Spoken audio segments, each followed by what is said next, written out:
Why sales leadership matters today? Why matters today sales leadership? কারণ আজকে আমরা কিন্তু ম্যানেজার চাই না, আমরা আজকে লিডার চাই।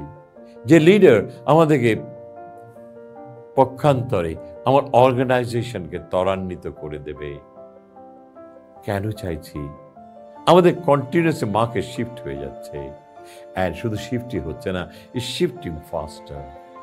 আমি আজকে যেটা বিক্রি করেছি, আগামীকাল সেটা বিক্রি করতে পারছি না, বিকজ আরেকটা প্রোডাক্ট চলে আসছে, আরেকটা মেসেজ চলে আসছে, আরেকটা মলিকুল চলে আসছে।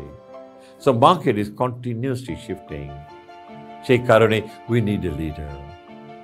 আমরা টিমস উইন, নট ইন্ডিভিজুয়াল। আমরা চাইছি আমার টিম যেন উইন করে।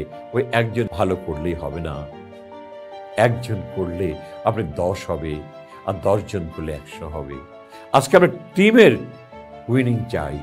সেই কারণে আজকে we looking for a leader who can lead the team and who can make a winning team. True leaders initiate sustainable growth. আজকে যারা ট্রু লিডার্স, তারা সর্বদাই দেখেন তারা ইনিশিয়েট সাস্টেইনেবল গ্রোথ। প্রতিনিয়ত কিন্তু গ্রোথ আনছে। যে কোম্পানি গ্রোথ নাই, সে কিন্তু স্থিমিত হয়ে গেছে। এটা মনে রাখতে হবে। গ্রোথ অর্গানাইজেশনকে ত্বরান্বিত করে, আর যেখানে গ্রোথ নেই, অর্গানাইজেশন স্থিমিত হয়ে যেতে পারে। আর যেখানে নেগেটিভ গ্রোথ, সেখানে অর্গানাইজেশন অন্ত্যেষ্টিক্রিয়া হবে। সেই কারণেই আমরা আজকে লিডারশিপের কথা চিন্তা করছি, সেলস লিডারশিপের কথা চিন্তা করছি। Who can initiate sustainable growth, যে গ্রোথের মাধ্যমে আমার অর্গানাইজেশন মার্কেটে টিকে থাকবে।